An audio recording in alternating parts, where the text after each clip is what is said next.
तो 15 नंबर श्लोक से होगा ना।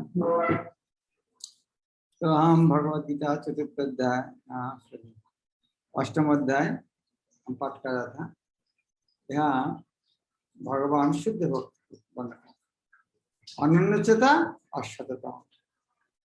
अनन्यचेता था कृष्ण स्वर्ग, सततम और नित्य से, ये दो शब्द के प्रपात, ये दो तीन शब्द, एक अनन्यचेता और सततम नित्य से। और क्या करना चाहिए? स्मरणती, भगवान के स्मरण करते सततम नित्य से। किस तरह? अनन्यचेता दूसरे, उनके लिए तो शालंग, उस तरह व्यक्ति के लिए भगवान का लाभ बहुत इजी है। भगवान के लाभ का क्या फायदा है? क्या फायदा है? हाँ, भगवान के लाभ करने से फायदा है, भगवान के पास चले जाएंगे। वह फिर कौन जगह है? भगवत धाम। हाँ, उसके आंसर देखो। मामुवृत्त पुनर्जन्म दुःखालयम अशश्वतम नाप्नुवन्ति महात्मनः संसिद्धिं परमं। इसे लोग तो याद करना भी जरूरी है। उपवित्त अर्थात प्राप्त करना। मामुवृत्त, जब मुझको प्राप्त करेंगे, कैसे भगवान प्राप्त कर सकते हैं? पिछले श्लोक में कहा है। हाँ, कैसे प्राप्त कर सकते हैं? अनन्यचेता सततम अनित्य, उनके लिए सहज है। तो जब इस तरह मामुवृत्त, जब इस तरह भगवान को प्राप्त करते हैं, तब पुनर्जन्म होते हैं। मामुवृत्त पुनर्जन्म, जब माम मुझको लाभ करते हैं तो उनके बारे पुनर्जन्म के बारे क्या बढ़ता है? दुःखालयम अशश्वतम। ये भौतिक जगत का नाम क्या है? दुख का आलय। आलय शब्द अर्थ क्या है? घर। जिस तरह विद्यालय है, आलय तो घर। ये भौतिक जगत का दुःखालय। अर्थात विद्यालय में क्या शिक्षा देता है? विद्या। तो दुःखालय में क्या देते हैं? दुख। तो जो भगवान ने दुनिया बनाया है, भगवान दुनिया बनाने के बाद बताया ये दुनिया का नाम है दुःखालय। अब मान लीजिए भगवान जिसने दुनिया बनाया और उनका नाम दुःखालय, और हम यदि सुखालय बनाना चाहते हैं, हो सकते कभी? नहीं। तो ये बात को मान लेंगे, हाँ ये दुःखालय है, क्योंकि भगवान खुद ने कहा ये दुःखालय। ये प्रश्न में प्रभुपाद ने कहा, हाँ आप लोग इंडियन आदमी है, दुखी आदमी है, गरीब आदमी है, इसलिए दुःखालय बोल रहा है। हम तो अमेरिका वासी तो सुखालय है, हमारा अमेरिका जाओ कितना खुश होकर। अब हम इंडिया वासी, इंडिया का आदमी है, दुखी है, इसलिए दुःखालय बोलते, सबको दुःखालय बोलते हैं। हम अमेरिका का दुःखालय है। वो बात कहता है, उसका आगे लाइन क्या है? अशश्वतम। आप अमेरिका वासी बोल सकते हैं हम सुखालय है, लेकिन अगले बार जन्म होगा अफ्रीका जंगल में पशुओं का जन्म ग्रहण करना पड़ेगा तब। तो इसीलिए भगवान बोलते हैं ये जो दुनिया बनाने के बाद, अब मानो एक जिन्होंने इंजीनियर है वॉशिंग मशीन बनाया है, और मशीन का लिखा है इसके अंदर जो कपड़ा देगा और एक साइड में देगा, दूसरा साइड में टुकड़े टुकड़े निकल के आएगा। तो उस तरह वॉशिंग मशीन में कपड़ा धोएंगे आप? नहीं धोएंगे। जिन्होंने बनाया उन्होंने कहा था इस तरह है, तो उनका क्या कर सकते? उसी तरह भगवान ने दुनिया बना के उनकी एडवर्टाइज करे, दुनिया किस तरह है? दुःखालय अशश्वतम। ये दुख का घर है, जो जन्म ग्रहण कर उनको दुख मिलते हैं, और दूसरे अशश्वतम। तो ये पुनर्जन्म कहा होता है? पुनर्जन्म होता है दुःखालय अशश्वतम। तो ये दुनिया है दुःखालय अशश्वतम, तो वहां पर पुनर्जन्म होते हैं। लेकिन भगवत धाम एक जगह है जहां पर पुनर्जन्म नहीं होता। न अपनुवंती, अपनुवंती शब्द अर्थ है प्राप्त करना है। न अपनुवंती, प्राप्त नहीं करते। तो पुनर्जन्म नाप्नुवंती, उनका पुनर्जन्म नहीं होता। अर्थात जो कृष्ण को प्राप्त करते हैं, इसका दुःखालय अशश्वतम, दुनिया में पुनर्जन्म न अपनुवंती, प्राप्त नहीं करते। उस तरह व्यक्ति का महात्मा न करता है। महात्मा कितना बार शुद्ध भक्त भगवद गीता में कितना जगह में महात्मा महात्मा शब्द है, उसको महान पुरुष कहते हैं। महान आत्मा, महान संसिद्धि परमंगता, उसको सिद्धि होते हैं। संसिद्धि शब्द अर्थ क्या है?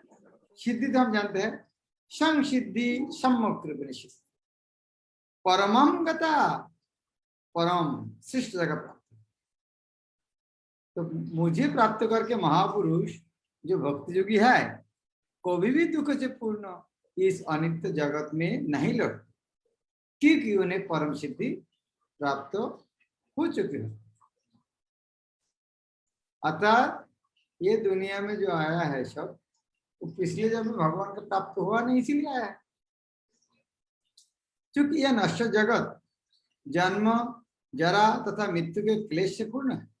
अतः जो परम सिद्धि प्राप्त करता है और परलोक कृष्णलोक या गोलोक वृंदावन को प्राप्त होता है, वह से कभी उपास नहीं आना चाहता। इस परम लोक को वेद में अव्यक्त अक्षर तथा परमा गति कहा। ये शास्त्र में कहता है भगवत धाम का वर्णन किस तरह रहता है, अव्यक्त अक्षर परमाम गति। भगवत धाम का वर्णन होता है अव्यक्त अक्षर परमाम गति। दूसरे शब्द में यह लोग हमारी भौतिक दृष्टि से परे है और अवर्णनीय है। अव्यक्त अर्थात व्यक्त नहीं, प्रकाशित नहीं, अर्थात हमारे भौतिक दृष्टि हम नहीं देख सकते, इसके तो अव्यक्त। वो जब नहीं देखते हैं वर्णना भी नहीं कर सकते, अवर्णनीय है। किंतु यह परम लक्ष्य है, परमम गति, जो महात्मा का गंतव्य है। महात्मा अनुभव सिद्ध भक्त से दिव्य संदेश प्राप्त करते हैं। हाँ, ये कठिन भाषा यदि आप नहीं बोलना चाहते बोल सकते हैं। महात्मा शुद्ध भक्त के दिव्य संदेश प्राप्त करते, शुद्ध भक्त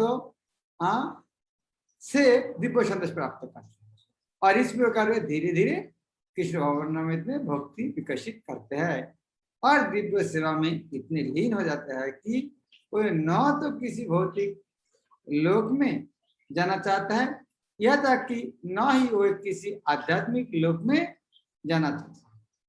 वो केवल कृष्ण तथा कृष्ण का समीप चाहता है, उन्हें कुछ नहीं। यही जीवन की सबसे बड़ी सिद्धि है। इस श्लोक में भगवान कृष्ण की सगुणवादी भक्तों का विशेष रूप से उल्लेख हुआ है। ये भक्त कृष्ण भावनामृत जीवन की परम सिद्धि प्राप्त करते हैं। दूसरे शब्द में वो सर्वोच्च आत्मा है। तो ये क्या कहता है, जब इस तरह भक्ति होता है और उनका ये बहुत ही दूसरा चंद्र सूरज इस तरह कोई ग्रह में जाना तो दुख का बात है, कृष्ण लोक से दूसरा जगह जाने का भी इच्छा नहीं करते। मान लीजिए ये कैसे होता है, एक लड़का मान लिया आपका साथ पढ़ाई कर रहे हैं, पढ़ाई करके पास करके नौकरी कर रहे हैं और दोनों नौकरी मिल गया 30,000 रुपया नौकरी पर महीने 30,000। वाह कितना! नेक्स्ट महीने 50,000 हो गया, अगले महीने 1,00,000 रुपये हो गए और नेक्स्ट दिन उन्होंने नौकरी छोड़ दिया। ये क्या हो गया? बोले नहीं नौकरी में, क्योंकि उनका पता चल गया है बस में वो पिता के साथ भूल गया, वो राजा का लड़का है देश का। जब उनको पता चल गया वो ये देश का राजा का लड़का है, क्या वो 1,00,000 रुपये का सैलरी नौकरी करेगा? नहीं। तो राजा के पास जाना छोड़कर उनके पास और कोई घर काम ही नहीं है। इसी तरह शुद्ध भक्त जब कृष्ण के पास जान जाते हैं तो दुनिया में कोई चीज उनका आसक्ति नहीं। तो आदमी सोचता क्या इसके ब्रेन वॉश कर दिया, कोई इसके कोई अच्छा नहीं लगता है या क्या है। हाँ, उसके ब्रेन वॉश हो गया क्योंकि उनका ब्रेश उनका भगवान के साथ संपर्क में वो उनका चेतना में इतना कचरा भरा हुआ था, भगवान के संपर्क भूल गया। अभी जब ब्रेन वॉश हो गया है, अभी देख पाते हैं भगवान का संतान है, तो कैसे भौतिक दुनिया में इस तरह जग में रहेंगे। लेकिन हाँ, भगवत धाम छोड़ के भी अलग अलग जगह भी है, वह भी जा सकते, लेकिन उसको भी बढ़ जाना चाहिए। वो किस तरह है, वहाँ कितना फैसिलिटीज है, क्या क्या सुविधा वहां मिलते हैं। उसे अगले श्लोक में आ ब्रह्म भुवनालोका पुनरावर्ति न मामभूतत्व कौन थे पुनर्जन्म न आ ब्रह्म भुवनालोका आ ब्रह्म शब्द अर्थ क्या है आ शब्द अर्थ हाँ शुरू से ब्रह्मलोक से शुरू कर जिस तरह आपादमस्तक पैर से शर तक आपादमस्तक आ ब्राह्मण को खिलाना ब्राह्मण से शुरू कर सबको खिलाना आ ब्राह्मण को खिलाना तो आ ब्रह्म भुवनार लोक ये भुवन में जितना सारा लोका है कितना लोग हैं बहुत 1-2 हजार नहीं है बहुत करोड़ करोड़ है लेकिन उसका 14 भाग कर सकते 14 वो जितना सारे हैं उनके सर्वोच्च है ब्रह्मलोक तो ब्रह्मलोक से शुरू करके जितना जगह है हर जगह में पुनरावर्तिन अर्जुन हे अर्जुन हर जगह से वापस आना ही पड़ेगा ये भौतिक जगत में ब्रह्मलोक से शुरू कर जितना सारे ग्रह नक्षत्र आदमी चंद्रमा में जाना जाता है मंगल ग्रह में अलग अलग जाना चाहता है कोई भी जगह जाएंगे पुनरावर्तन लेकिन तू अर्थात लेकिन माम उपयुक्त लेकिन जो मुझको प्राप्त करता है कौन पुनर्जन्म ना विद्यते उनका पुनर्जन्म नहीं होता है भौतिक जगत में कोई भी जितना उच्च जगह जाएंगे वो आज से पुनरावर्तन होता है लेकिन जो कृष्ण को प्राप्त करता है उनका पुनर्जन्म नहीं होता है इस जगत में सर्वोच्च लोक से लेकर निम्नतम सारे लोग दुखों के घर है यहाँ जन्म तथा मरण का चक्कर लगा रहता है कि देह कुंती पुत्र जो मेरे धाम को प्राप्त कर लेता है वह फिर कभी जन्म नहीं लेता समस्त योगियों को चाहे वो कर्मयोगी हो ज्ञान योगी या हठ अंततः भक्ति योग या कृष्ण भवन भक्ति की सिद्धि प्राप्त करनी होती तभी वो कृष्ण के दिव्य धाम को जा सकता है जहां से वो फिर कभी उपास नहीं है किंतु जो सर्वोच्च भौतिक लोक अर्थात देवलोक को प्राप्त होता है उसका पुनर्जन्म होता रहता है जिस प्रकार इस पृथ्वी के लोग उच्च लोक को जाते हैं उसी तरह ब्रह्मलोक चंद्रलोक तथा इंद्रलोक जैसे उच्चतर लोकों से लोग पृथ्वी पर गिरते रहते हैं छांदोग्य उपनिषद में जिस पंचाग्नि विद्या का विधान है उससे मनुष्य ब्रह्मलोक को प्राप्त कर सकता है किंतु यदि ब्रह्मलोक में वह कृष्ण भावनामृत को अनुसरण नहीं करता तो उसे पृथ्वी पर फिर से लौटना पड़ता है जो उच्चतर लोगों में कृष्ण भावनामृत में प्रगति करते हैं वे क्रमशः और ऊपर जाते रहते हैं और प्रलय के समय वे नित्य परम धाम को भेज दिया जाता है तो यह 14 भुवन है 14 तला बिल्डिंग है ठीक है धीरे धीरे ऊपर जाएंगे वास्तव में धीरे धीरे ऊपर जाना मुश्किल होता है 14 तला से ऊपर कैसे जाएगा 14 तला के ऊपर क्या है हाँ ये समझाने के लिए गुरु महाराज उदाहरण देते हैं जिससे 14 तला बिल्डिंग है उसको अंडरग्राउंड 7 और ऊपर 7 है और पृथ्वी भी है ग्राउंड फ्लोर में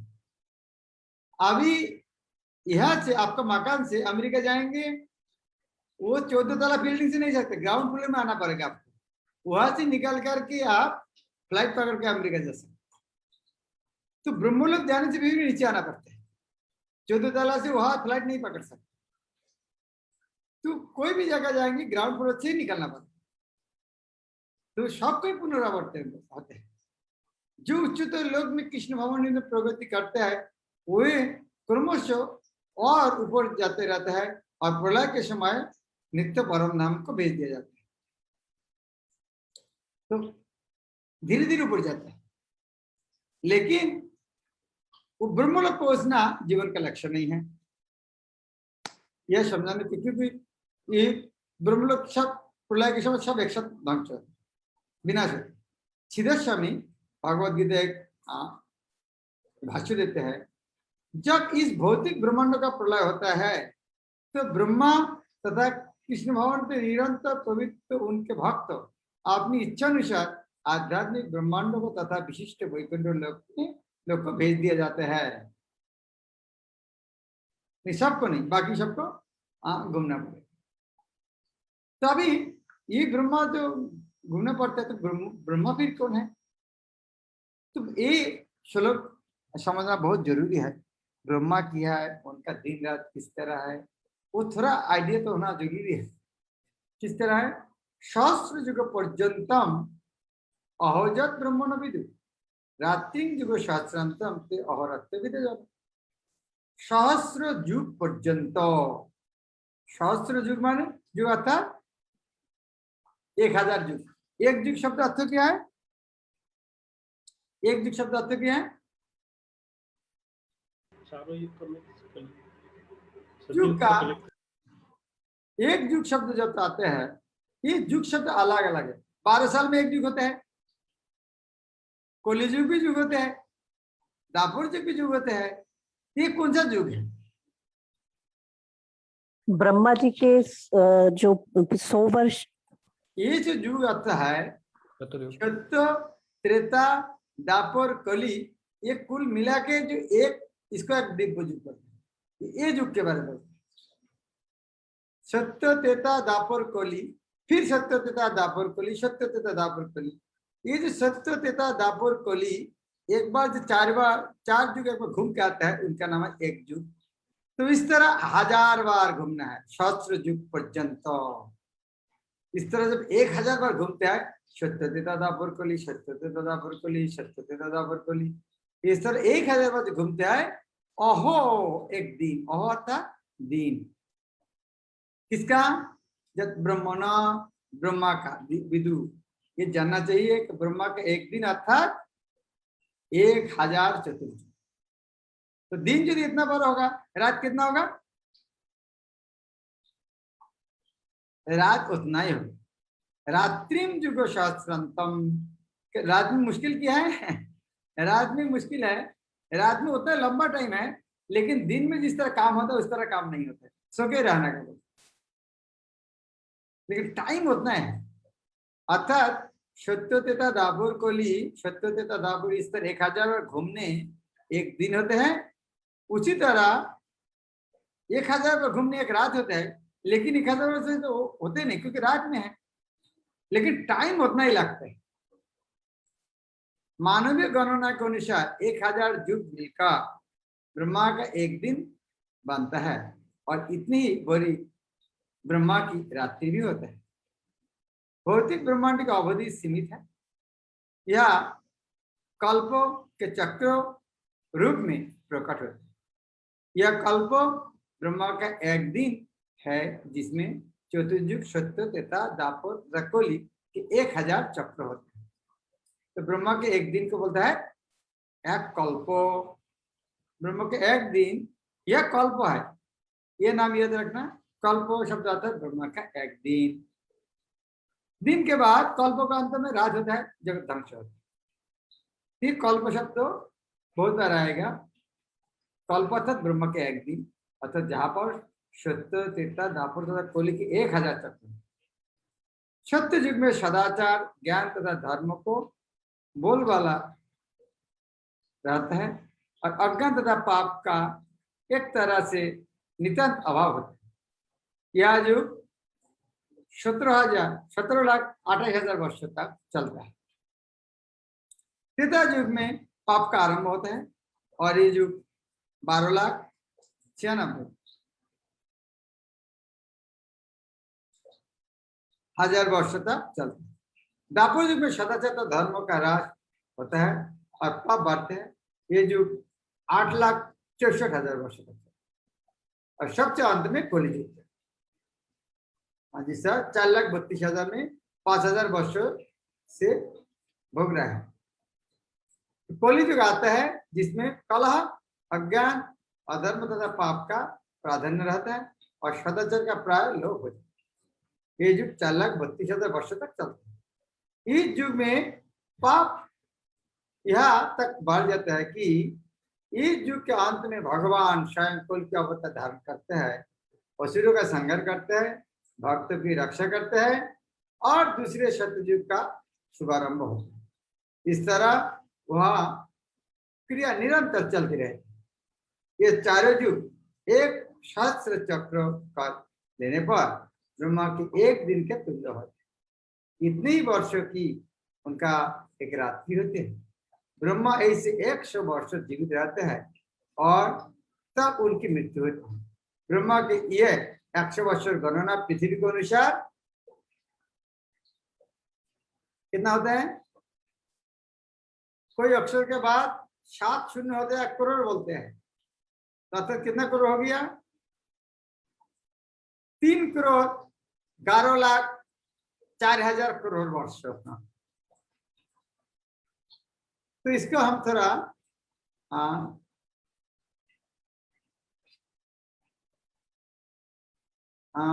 इस तरह करोड़ से भी हरे कृष्ण महाराज, करोड़ से भी बहुत ज्यादा जा रहा है, अरब खरब।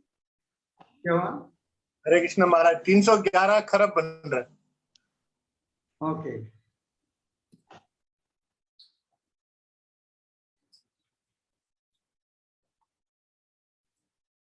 इसके दिखाई दे रहा है?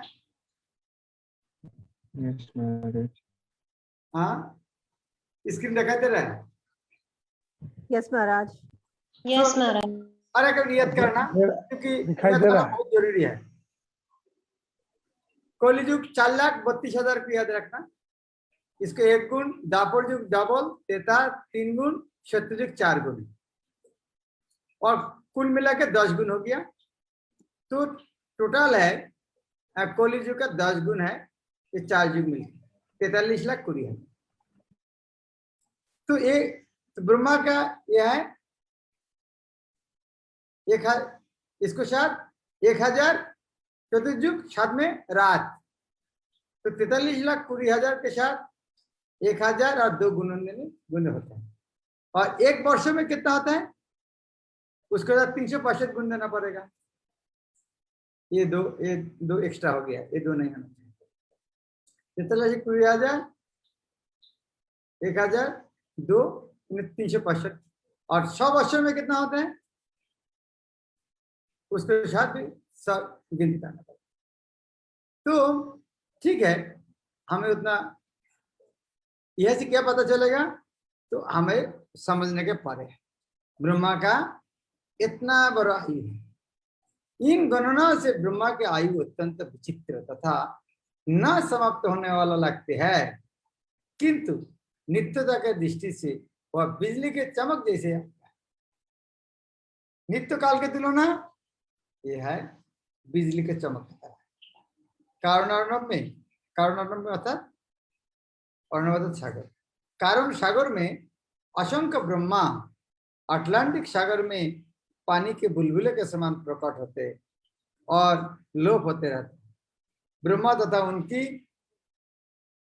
सृष्टि भौतिक ब्रह्मांड के अंग है, फलस्वरूप निरंतर परिवर्तन होते रहते हैं।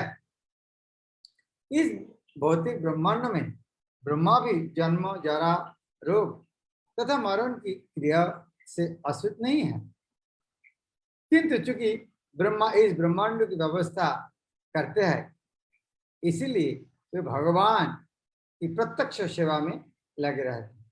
फलस्वरूप उन्हें तुरंत मुक्ति प्राप्त हो जाती है। यहाँ तक कि सिद्ध सन्यासियों को भी ब्रह्मलोक भेजा जाता है, जो इस ब्रह्मांड का सर्वोच्च लोक है। किंतु कालक्रम में ब्रह्मा तथा ब्रह्मांड के सारे वासी प्रकृति के नियम अनुसार मनुष्य होता है। कैसे होता है? इस तरह ब्रह्मा का रात में कहा चला जाता है, दिन में क्या होता है, कुछ समझाने के लिए आगे चलो। ब्रह्मा का जब रात है तब जीव को क्या होता है? हाँ, अव्यक्त व्यक्त सर्वा प्रभवंती और आगमे रात्रगमे प्रलियंते तत्रिव अव्यक्त संग के क्या होता है? अव्यक्त व्यक्त सर्वे। ये सारे जीव कहा चाहता है? अव्यक्त, जिसको देखे कहा चाहे, हमें पता नहीं कहा चाह रहे। अव्यक्त से जीव व्यक्त होता है, अव्यक्त व्यक्त सर्वे। और कब होता है? प्रभवंती अहो आगमे, दिन होने से सब चालू होता है। जब ब्रह्मा का प्रभवंती होता है, कब? अहो आगमे, अहो तो दिन, हाँ अहो शब्द बहुत बार सुना, अहोरहो, अहोरहो शब्द अर्थ की अहो जो अहो उसका अहोरहो अर्थात दिन रोज। तो अहो आगमे तो दिन होने से, ब्रह्मा का दिन होने से अव्यक्त से जीव सृष्टि होता है। और रात्रि आगमे प्रलयंते, जब रात आता है तब विनाश होता है। तत्र एवं कहा विनाश होता है?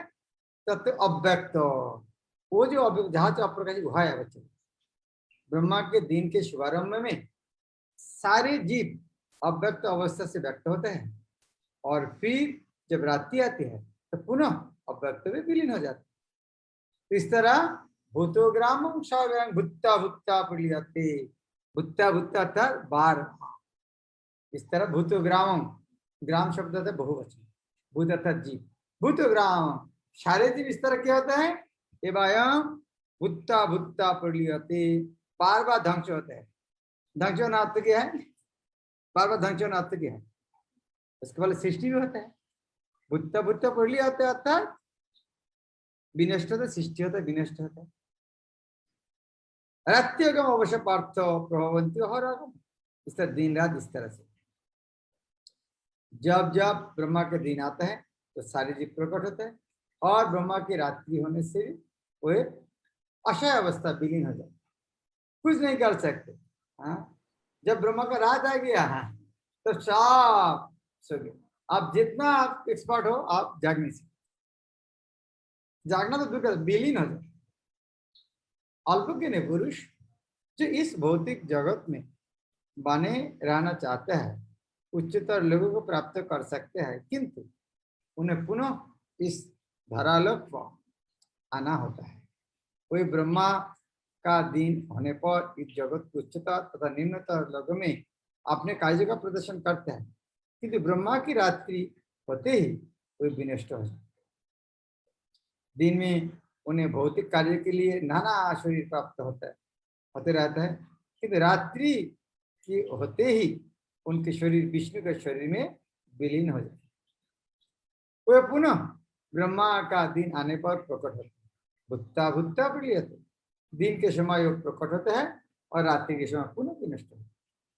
अंततः जब ब्रह्मा का जीवन समाप्त हो जाता है तो उन सब का संहार हो जाता है और वे करोड़ वर्ष तक अप्रकट रहते हैं। अन्य कल्पों में ब्रह्मा का पुनर्जन्म होने पर वे पुनः प्रकट होते हैं।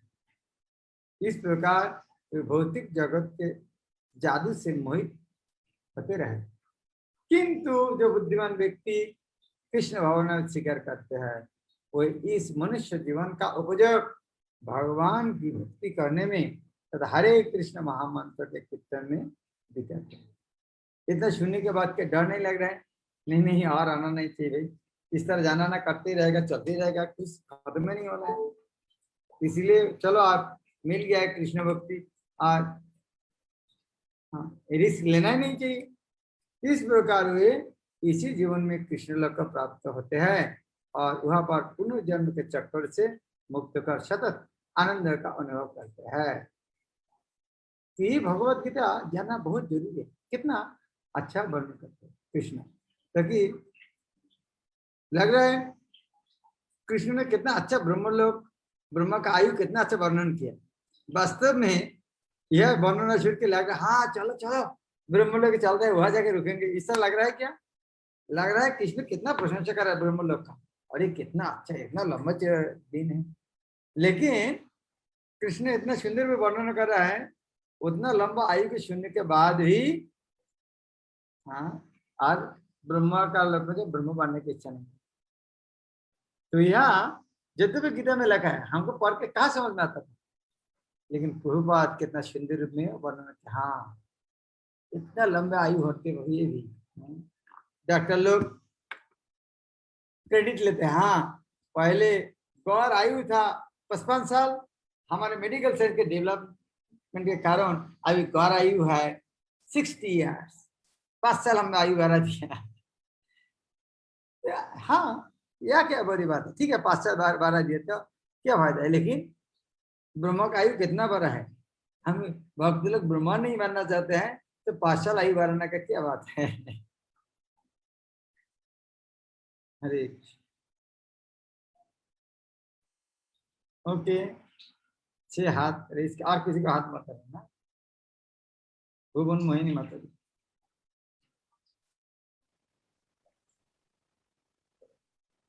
हरे कृष्ण महाराज, दंडवत प्रणाम। थैंक यू सो मच महाराज।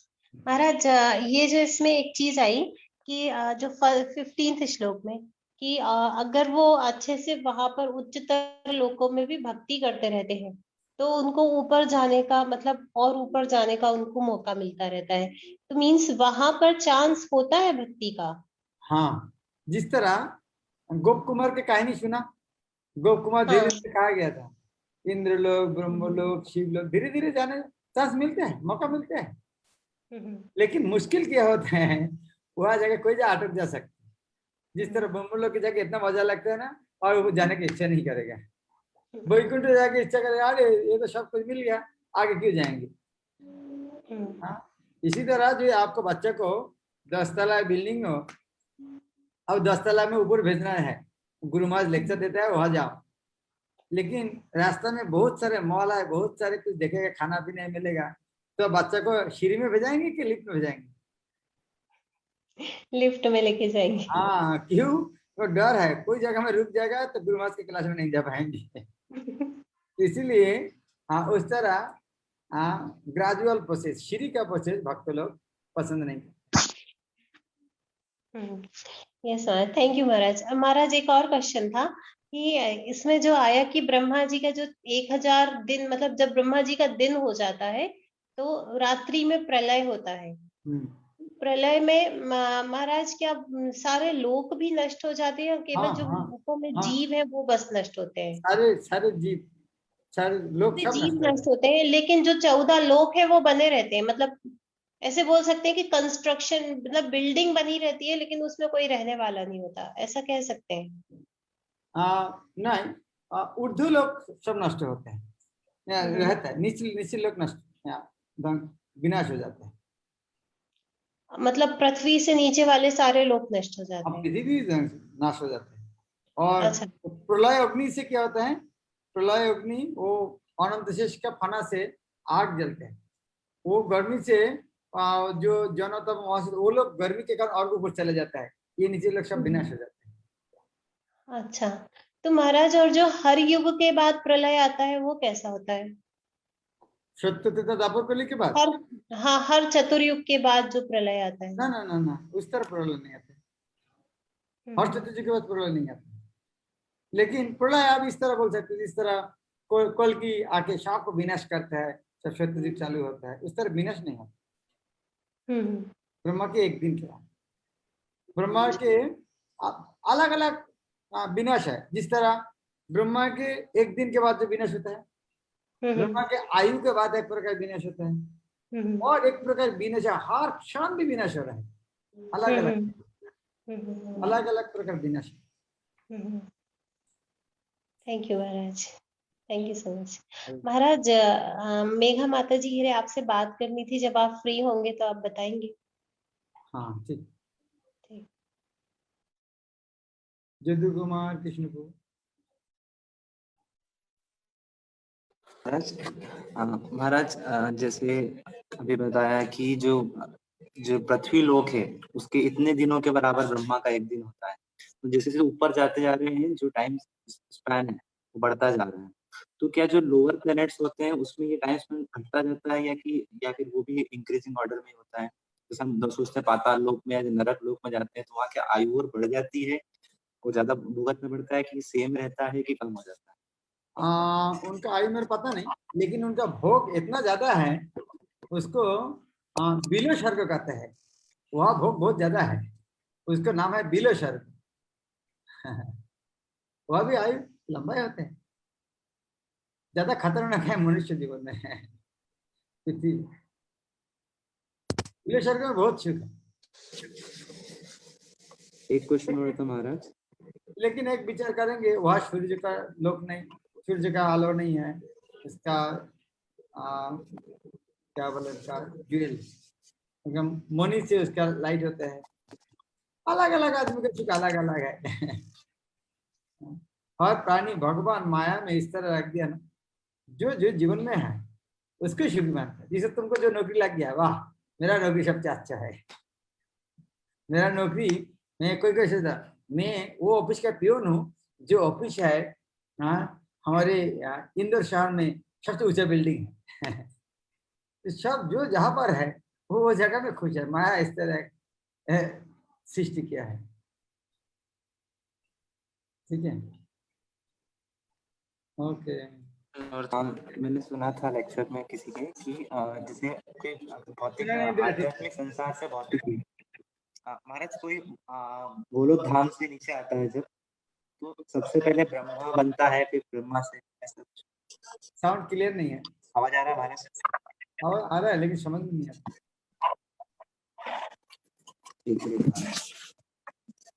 महाराज अब क्लियर है? नहीं फिर मुश्किल है। ठीक है, देखो साउंड सिस्टम ठीक। ओके, नवद्वीप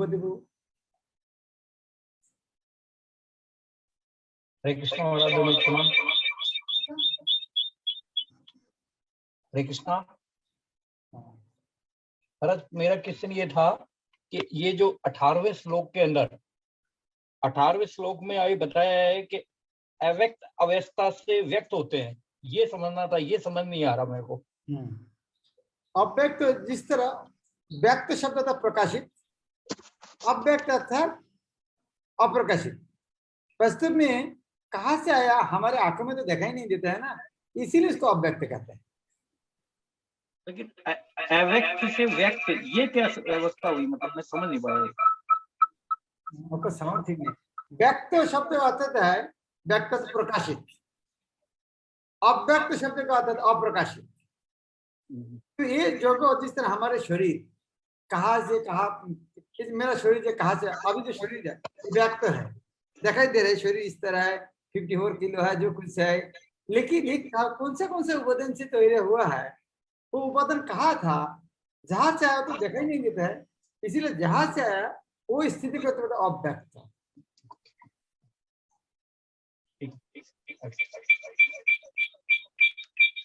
पूजा राठौर।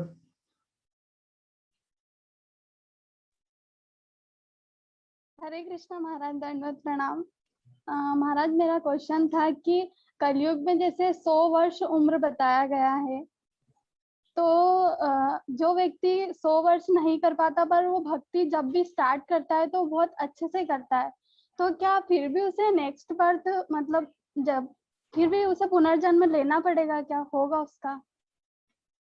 फिर बताए, यदि अच्छा करके भक्ति करेगा उनको भी पुनर्जन्म लेना पड़ेगा क्या? हाँ, अगर उसका 100 वर्ष पूरा नहीं हुआ है तो। हाँ ना इस तरह नहीं। जिस तरह मान लीजिए नॉर्मली 16 साल उम्र में, 15 साल उम्र में क्लास 10 पास करते हैं, तो किसी ने 14 साल उम्र में क्लास 10 में परीक्षा से पास किया, क्या उनको 1 साल अपेक्षा करना पड़ेगा? नहीं महाराज, 100 साल है, लेकिन कोई यदि 2 साल में भक्ति किया, 5 साल भक्ति किया, भगवान तो चले जाएगा, उन्हें 100 साल तो उस तरह तो कुछ है नहीं। जब भी करेगा किसी उम्र के साथ कोई तो संपर्क ही नहीं, जब भी करेंगे कंप्लीट चला जाएगा बस। मतलब शुद्ध भक्ति होना चाहिए। हाँ, जब भी वो स्टार्ट करें। हाँ 100% करना पड़ेगा। जब भी शुरू करेंगे जाने के लिए 100% है, सेंचुरी करना पड़ेगा। सेंचुरी नहीं करके 80 किया, अगले बार आगे फिर चालू करना, 90 किया, फिर अगले बार 95 किया, फिर अगले बार आना पड़ेगा।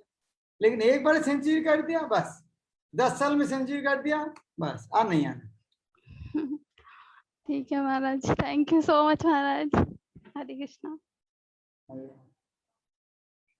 रिया श्रेया पानीहरी धाम। हरे कृष्णा प्रभु जी, दंडवत प्रणाम। मेरा क्वेश्चन है कि कलयुग का अंत होने में कितना दिन, मतलब कितने साल बचे हैं? कलयुग की उम्र है 4,32,000, तो 5,000 चलेगा। कितना बचा है? 4,32,000 से 5,000 चलेगा, कितना बचा है? 4,27,000 सन बचा 3,80,000। हाँ 4,27,000 4,32,000 से 5,000 चले गया तो कितना 4,27,000 बचा है अभी बहुत लंबा बचा है इसीलिए और नहीं आना है जल्दी जल्दी भगवत धाम जाना है इस तरह बहुत लंबा टाइम कॉलेज में और दिन जितना जाएगा उतने उतने खराब स्थिति आएगा इसीलिए और नहीं आना है ये इस्कॉन में ज्वाइन करके ये जन्म में भगवत धाम जाना है तो अभी इतना महामारी क्यों हो रहा है तब, अगर कलयुग का अंत अभी नहीं आने वाला है तो? हाँ अभी बताओ शुरू में इस तरह हो रहा है तो आगे क्या होने वाला है इसीलिए और चांस ही नहीं लेना है शुरू में जब इस तरह सैंपल देखा रहा है तो अंत में क्या होगा इसीलिए और चांस नहीं लेना है हाँ इस्कॉन में आ गया बस सेंचुरी करके निकल जाना हरे कृष्णा। हरे कृष्णा सनी अच्छा यू डबल वन मिनटू what is this Hare Krishna महाराज, थैंक यू सो मच। दंडवत प्रणाम महाराज। ये पूछना था कि जैसे हिरण्यकशिपु और दंडवक्र हमेशा भगवान से ईर्ष्या करते थे तो फिर उनकी कौन सी गति हुई थी? हाँ ईर्ष्या करने से उन्हें भगवान के हाथ में जब मृत्यु हो गया तो उन्होंने अगले बार फिर ये हिरण्यकशिपु हिरण्यकशिपु वास्तव में भगवान का दो पार्षद थे जय विजय। हाँ तो वो जो हिरण्यकशिपु हिरण्यकशिपु हुआ अगले जन्म में रावण कुंभकर्ण हुआ। हाँ तो उस रावण के हाथ मृत्यु होने के बाद फिर उन्होंने दापुर युग में दंतवक्र शिशुपाल हुआ। हाँ फिर उनके बाद कृष्ण के हाथ में मरने के बाद मुक्त हो गया लेकिन बाद में सोचा मुक्त होने तो इतना अच्छा नहीं लेकिन कृष्ण ने फिर आया चैतन्य महाप्रभु में उनके साथ हम संकीर्तन में भाग लेंगे इसलिए जगाई मादई होकर भाग लिया और कृष्ण में मिलाप किया। तो महाराज जगाई और मदाई फिर गोलोक वृंदावन वापस गए क्या? जय विजय बनने क्या हाँ जो वापस? हरिनाम करेगा तो गोलोक वृंदावन जाएगा अच्छा जो तो हरिनाम ये करेगा हरिनाम जहाँ होता है जाना ही होता है। तो जगाई और मदाई वापस जय और विजय बने क्या? द्वारपाल बने? हाँ जय और विजय वापस जय और विजय बने क्या ये? गोलोक वो तो जय विजय तो वैकुंठ में है। गोलोक वृंदावन वो गोलोक में दो चेम्बर है एक गोलोक वृंदावन है गोलोक नवद्वीप। गोलोक नवद्वीप में तो तीन ही काम है नाचना गाना और खाना बस और भी काम ही नहीं है उधर में दाल भात बनाना किया जाएगा। तो महाराज एक क्वेश्चन हो रहा है, जैसे ये कल्कि अवतार के लिए बताया है कलयुग में अंतिम समय में कल्कि अवतार में भगवान अवतार लेंगे तो ये पता है कहाँ पे लेंगे? हाँ ये भागवत में वर्णन है गया प्रदेश में संबल एक ग्राम में विष्णु यशस एक ब्राह्मण के घर में जन्म लिया भागवत में कौन से देश में है ये? हाँ ये कौन से देश में है ये जगह? कौन जगह में? वो भागवत में लिखा है हो सकता है नाम अभी उस नाम में कोई जगह है नहीं अभी तक लेकिन हो सकता परिवर्तन हो गया है। मेरा जितना याद आ रहा है लिखा है गया प्रदेश में संबल हो सकता है गांव का नाम और उनका पिता का नाम होगा विष्णु जशा जिस तरह भागवत महाराज पिता का लेकिन और 4,27,000 साल है वो चिंतन करना जरूरत नहीं अभी इतना दिन आना नहीं है उसके पहले भगवत धाम जाना पड़ेगा। थैंक यू महाराज। एक क्वेश्चन और है कि अंडा जो है वो मांसाहार में क्यों आता है? क्या अंडा तो मांस है ना अंडे से जीव बनते नहीं। हाँ बनता है लेकिन वो जीव बनता नहीं उससे पहले उसको काम में लेते हैं ना। क्या जीवन क्या मृत वस्तु से जीवन आता है क्या? नहीं जीवन से जीवन आता है जब अंडा से कोई मुर्गा जो कुछ आया है और प्राण से प्राण आता है प्राणहीन से प्राण कैसे आता है हमें नहीं देख पाता है लेकिन है था उनका अंदर। अच्छा ठीक है महाराज थैंक यू सो मच। दंडवत प्रणाम। जाह्नवी देवीदास।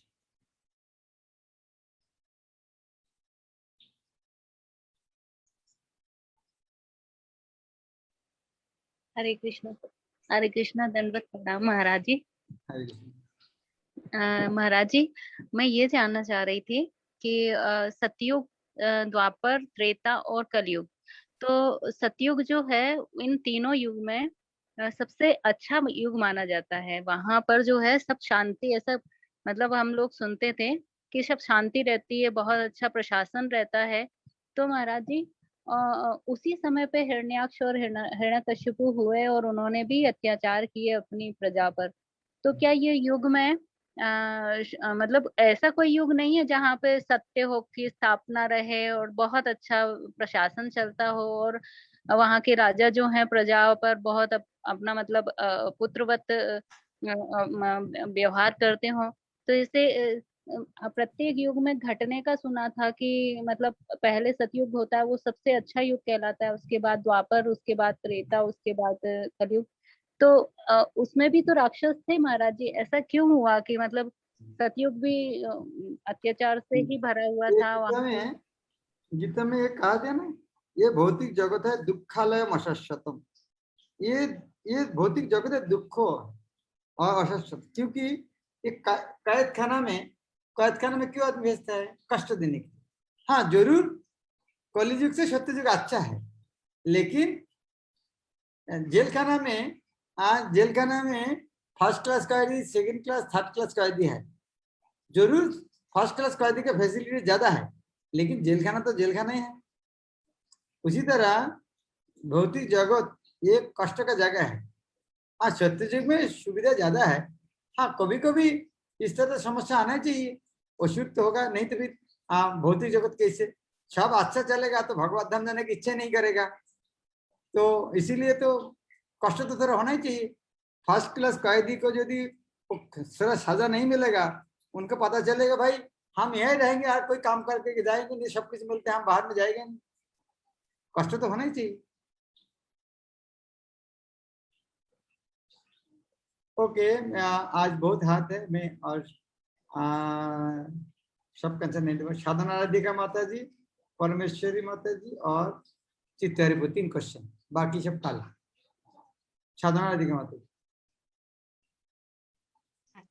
हरे कृष्ण महाराज, बहुत बहुत दंडवत प्रणाम आपको। आप इतनी अच्छी क्लास ले रहे हो उसके लिए बहुत बहुत हम दिल से आपको धन्यवाद देते कि हमको इसे समझ में आ रहा है काफी गीता।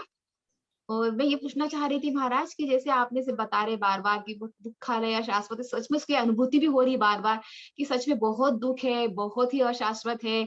तो हम यही चाहते हैं कि सचमुच ये जल्दी से जल्दी दुनिया मतलब छोड़ के भगवत धाम में जाए और प्रभुपाद की और गुरु महाराज की सेवा में वहीं पे रहे हम।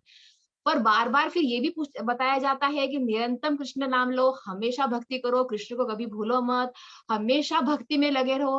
तो वो भी हम सोचते हैं कि ऐसा भी तो नहीं हो पाता है, क्योंकि भौतिक जगत में रहने से बाकी भी इतनी सारी व्यस्तताएं रहती है कि हम कितनी कोशिश कर करके भी निरंतर कृष्ण नाम या इस तरह से नहीं रह पाते। तो बहुत शंका होती है कि ऐसा तो नहीं हम जा पाएंगे कि नहीं वहां। फिर लगता है कि प्रभुपाद का आश्रय लिया है, तो मतलब बहुत संदेह होते हैं कि हम चाह रहे हैं कि मतलब बिल्कुल सचमुच इतनी अच्छी से भक्ति कर पाए कि इस बार ही बिल्कुल हम भगवत धाम के लिए तैयार हो जाए। तो ये शंकाएं जो आती है कि हम तो हमेशा नहीं कर पाते ना हरिराम, हम जैसे रात तो काफी समय सोने में बीत जाती है, फिर बहुत सारे व्यस्तताएं होती है, फिर प्रसाद बनाना, घर के काम करना।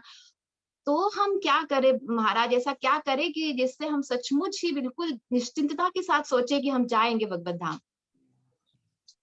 हाँ ये तो स्वाभाविक स्तर भावना है, लेकिन हम देखते हैं यद्यपि ये कठिन है और ज्यादा से ज्यादा आदमी तो नहीं जा पाते, लेकिन 2-4 आदमी मनुष्य नाम सहस्रेशु, ये हमारे गुरु वर्ग है, प्रभुपाद पूर्वतन आचार्य है, इनको देख के लग रहा है हाँ कोई तो कोई जा सकता है जी। ज्यादा से ज्यादा आदमी नहीं जाता है, लेकिन 2-4 तो लाखों करोड़ में तो 2-1 आदमी तो जाते हैं। और भगवान उस तरह भक्त को भेजते हैं हमारे सामने एग्जाम्पल निदर्शन स्वरूप, तो उनको देख के हमारी इच्छा था हाँ हो सकता है, ये बात सच है। जिस तरह गीता भागवत सब बात तो है, लेकिन प्रभुपाद को देखकर, प्रभुपाद का आचरण देखकर सबको लग रहा है हाँ शास्त्र जी लिखा है सब बात सही है। तो उसी तरह व्यक्ति हमको असले वास्तव में आते हैं हमको शास्त्रों का बात में विश्वास दिलाने के लिए, और उन्होंने देखा था देखो इस तरह पंथा में तुम पालन करोगे तुम्हारी भी हो सकती। तो हमें यदि उस तरह भक्त का संग करेंगे, उनका आदेश पालन करेंगे, तो हमें भी आशा है जी निराश महाराज। नहीं होना चाहिए। शास्त्र जी। में लिखा है, साधु गुरु बोल रहा है, जरूर डर तो लगेगा, तो डरने के कारण और हमें विनम्र होना चाहिए। तो हम जी। इतना दिन से कोशिश कर रहे, हमारे द्वारा होगा नहीं, गुरु वैष्णव का कृपा को ज्यादा भरोसा करना है और प्रयास जारी रखना। जी महाराज। जिस तरह में अभी कोरोना समय में हॉस्पिटल नहीं मिल रहा है, ऑक्सीजन नहीं मिल रहा है, डॉक्टर नहीं मिल रहा है, तो फिर भी डॉक्टर, किसी को बीमारी होता है डॉक्टर ढूंढना, ऑक्सीजन ढूंढना, मेडिसिन छोड़ देते हैं क्या? नहीं महाराज, ढूंढते सभी। अरे देश का स्थिति हो गया, ना डॉक्टर, ना हॉस्पिटल, ना हॉस्पिटल, कुछ नहीं मिलता है, तो उसके बाद बीमारी होने के बाद क्या कोई आदमी इलाज करना छोड़ देते हैं? नहीं, उसके बाद भी कोशिश करता है, टेलीफोन लगाओ, कौन हॉस्पिटल बेड खाली है, डॉक्टर लगाओ, या इंदौर में दवाई नहीं मिल, दिल्ली में टेलीफोन लगाओ, वहाँ दवाई मिल, कोशिश तो जारी रखना पड़ेगा। जी जी महाराज। Thank you. परमेश्वर हरे कृष्णा महाराज, दंडवत प्रणाम। थैंक यू सो मच महाराज, बहुत ही बढ़िया क्लास। लेकिन हम लोगों के डाउट्स कुछ हैं जो रुक जाते हैं हम वहीं पे। सो महाराज, जहाँ पे ये 19 नंबर श्लोक में लिखा है कि ब्रह्मा जी की रात्रि होने पर जो जीव है वो वापस उसमें विष्णु में वो विलीन हो जाते हैं। और फिर आगे वो कहते हैं कि आगे प्रभुपाद कह रहे हैं कि जब ब्रह्मा जी का जीवन समाप्त होता है तो उन सबका संहार हो जाता है और वो करोड़ों वर्षों तक अप्रकट होते हैं। तो इस अवस्था में वो कहाँ पर जाते हैं जी? महाविष्णु का शरीर में। रात्रि में भी वो विष्णु के शरीर में होते हैं, जाते हैं भगवान के शरीर में रहने की जगत है। जी जी, ठीक है महाराज, thank you so much. Okay, चित्तर लास्ट क्वेश्चन। हरे कृष्ण महाराज, दंडवत प्रणाम, बहुत धन्यवाद महाराज। साउंड थोड़ा लो आ रहा है। साउंड लो है? हाँ अभी ठीक है। हाँ महाराज, जो बहुत अच्छे से इसके माध्यम से गीता समझ में आ रही है, बहुत बहुत धन्यवाद। और खासकर जो प्रश्न उत्तर सेशन होते हैं, मुझे इतने प्रश्न कई बार नहीं आते हैं, लेकिन भक्तों के प्रश्न सुन के मुझे लगता है कि ये तो मेरा समस्या है, तो मुझे उससे भी काफी फायदा मिलता है। तो सभी भक्तों को भी धन्यवाद है। महाराज 19वां जो श्लोक था वो मैं एक्चुअली अव्यक्त और अव्यक्त अवस्था से व्यक्त अवस्था में आते हैं। मेरा ये प्रश्न था कि अव्यक्त अवस्था मतलब महाविष्णु के शरीर में विलीन हो जाना, इसी को अव्यक्त अवस्था कहते हैं या? हाँ हाँ, अव्यक्त अर्थात जहाँ देखा ही नहीं देते, नॉर्मली अर्थ वही होता है। जो हम जिस तरह ये माता जी का प्रश्न था ना, ये दिन में माता जी का प्रश्न, रात में कहा जाएगा महाविष्णु के शरीर में, तो देखा ही नहीं देते। तो जो दिन चालू हुआ वहां से फिर उपादान लेके फिर चालू करता है, तो अव्यक्त महाविष्णु से महाविष्णु को नहीं दिखाई देते, इसलिए अव्यक्त हो गया। तो इसीलिए, और बाद में एग्जाम्पल दिया है जो रामेश्वरी कहा हुआ, जस्ट अव्यक्त व्यक्त का समझाने के लिए। वास्तव में ये श्लोक अनुसार जो दिन में जब चालू होते हैं तो वो अव्यक्त से आता है, वो तो महाविष्णु शरीर कि जो अर्थात जहां से आता है, अव्यक्त अर्थात हमें देखा ही नहीं देते, वहां से आ रहा है ना। जैसे एक दिन के अंत में अव्यक्त में जाते हैं, और फिर जब 100 साल हो जाते हैं ब्रह्मा की आयु, तो भी सेम अव्यक्त महाविष्णु शरीर में जाते हैं, पूरे चले जाते हैं। पूरा जब ब्रह्मा पूरा ब्रह्मांड लेकर अंदर में घुस जाते हैं, ब्रह्मा शांत हो जाते हैं, पूरा ब्रह्मांड। तब महाविष्णु, तब गर्भोदक्ष विष्णु सब उधर में कुछ नहीं रहता, सब गर्भोदक्ष विष्णु भी महाविष्णु के साथ चले जाते हैं। अच्छा। ब्रह्मांड नहीं रहता है, ब्रह्मांड पूरा नाश होता है।